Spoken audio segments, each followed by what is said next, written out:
Okay, so I'm going to do a nice simple landscape. I've got a little postcard size of Bockingford watercolour paper today and some Cotman pan paints that I'm going to use direct from the pan. I've got two brushes, a round number 10 and a round number 6, and this is all I'm going to use. There's no drawing, we're going to go straight on.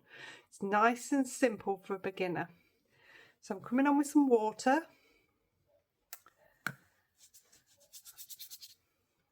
I'm going to pop water on the sky. So a nice straight horizon and plenty of water onto that sky with my round number 10. I'm going to come into some ultramarine blue. So in a really nice circular motion, I'm still using my round number 10. I'm just going to keep pushing down and doing a little circle on the paper. That's going to give me a really nice cloudy effect to the sky. Because we're working on a small piece of paper, it gives you plenty of time for you to get used to how the watercolours work. I'm going to rinse that brush out. I've got a bit of kitchen towel here. I'm just going to dab it off a little bit, and I'm going to come into some cadmium red. I'm just going to take a little bit of that in. Now you will need to wiggle your brush around to blend that through.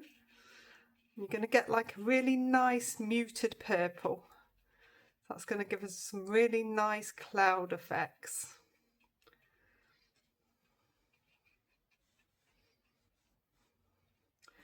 Now I have preserved some of the white of the paper, but what I can do is I can take this kitchen towel, scrunch it up and take a little bit more out. So as I'm dabbing, I am twisting mid-air to ensure that I get a different dab every single time.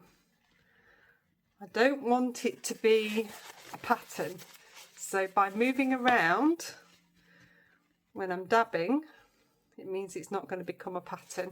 So I can lift out, keep changing the bit of kitchen towel because I don't want it to be dirty. I can lift out and then I can have a combination of hard and soft edges in my cloud. Can lift out some little bits.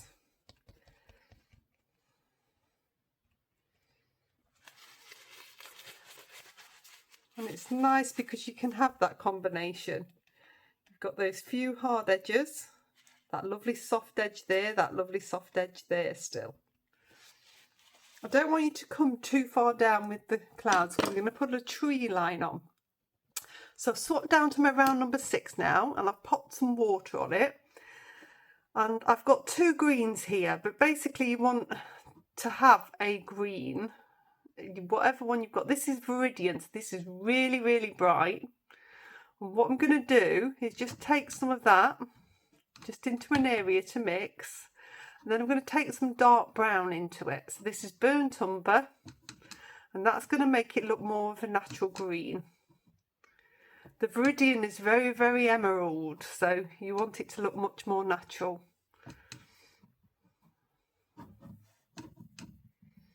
So that's loaded onto my brush, and I'm just going to dab in. This is a round number 6, and I'm going to create a tree line. So I'm keeping that brush quite upright and dabbing, and I'm going to vary the height of these trees. The paper's still wet with the paint, so this is going to blend nicely and give a softness, but because I haven't got much water on the brush and the paint is thick, it's not going to move too far. So it's a really nice way to get distant trees.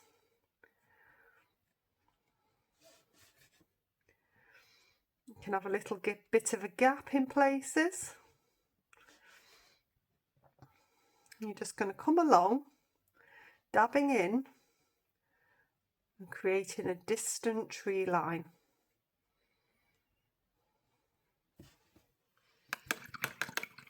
And rinse that brush off. I'm going to come back now to my round number 10, and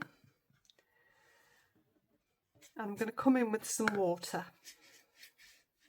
I'm going to leave about 1/2 centimetre gap between the wet paper up there and the dry down here. So I've got a little dry line.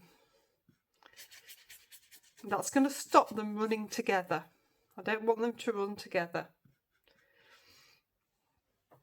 So that's got plenty of water on. I'm still working with my round number 10, and now I want to get some colour into the foreground. So I'm going to use first of all this warm yellow. Any yellow will do.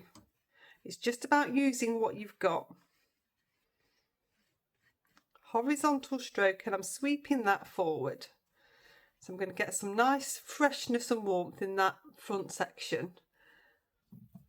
I'm dipping in now to a sap green. So this is more of a grass type green. I'm bringing that through as well. So you need a little bit of water on your brush to be able to work the colour. With some pans you have to work quite hard to get the colour to move off onto the brush.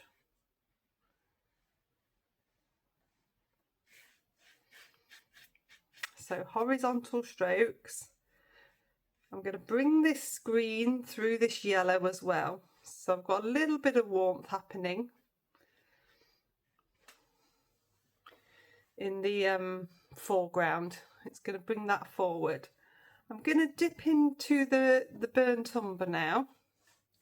This is the mucky brown basically. I'm going to stroke that through to create some shadow. Horizontal strokes, varying the pressure of the brush. I don't want it to appear the same everywhere. And that's giving it a nice sense of shadow.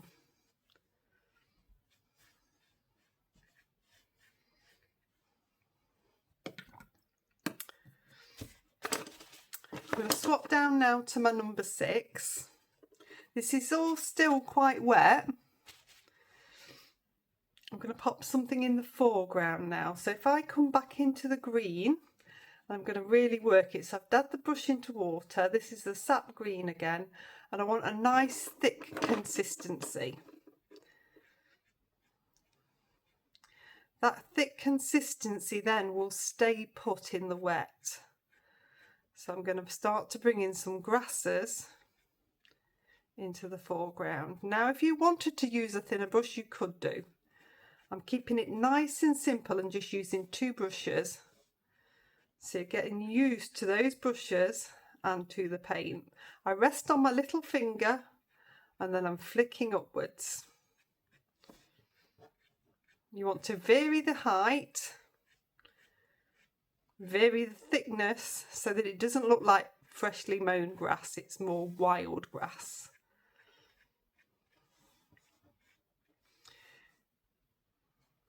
And then if I come into the blue, I've not really rinsed my brush in between. Just make sure your brush isn't too wet. You can just bring in a bit stronger colour and that will help it bring it forward as well. If in doubt when you're doing something like this and you think it might have a bit too much water on, then just dab it off a little bit on the kitchen towel.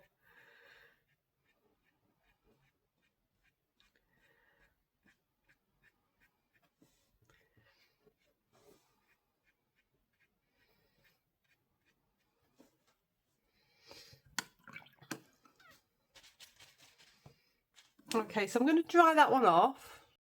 Okay, so that's nicely dry now.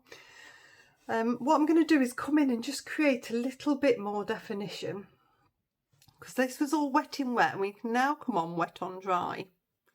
So this is with the round number 6 again, and I'm coming into the sap green, and I can just really build up these strokes of grass just to give it more definition in the foreground.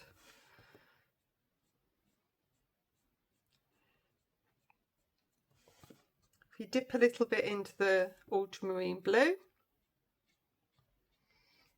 I might need a tiny bit of water. You build up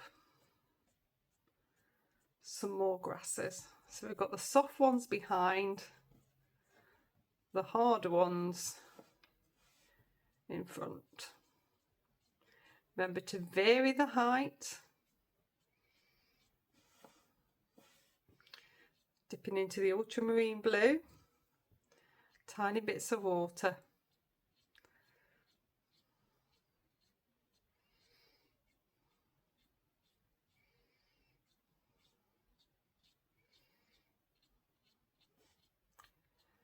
And that's really building that up lovely. If it goes a little bit scratchy, it's what I call scratchy, then you need a little bit more water on your brush. If it cakes and it doesn't flow, you want a little bit more water. Rinse my brush off and dab it off a little bit. I don't want too much water on when I'm doing this. I'm going to come back into the sap green. So what I've got here is tiny watermarks. So when I was drying it off, my brush dripped a little bit of water on. These things happen, and then there's ways and means to cover it up. So what I'm going to do is add a little bit of extra definition. So this is a little bit of the sap green that I'm painting through. I'm going to rinse my brush in some clean water. Then I'm just going to touch underneath so that that softens in a little bit.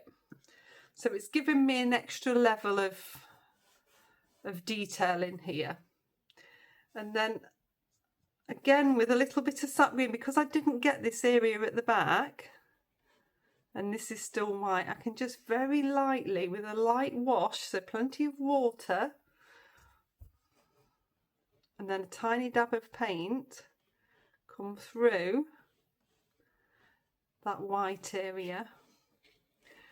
And again, it's giving another sense of another level there, a bit more shadow. In fact, I can pop a little bit in here as well. That really does then break up that area quite a lot. So this is just again a wet brush and dabbing in.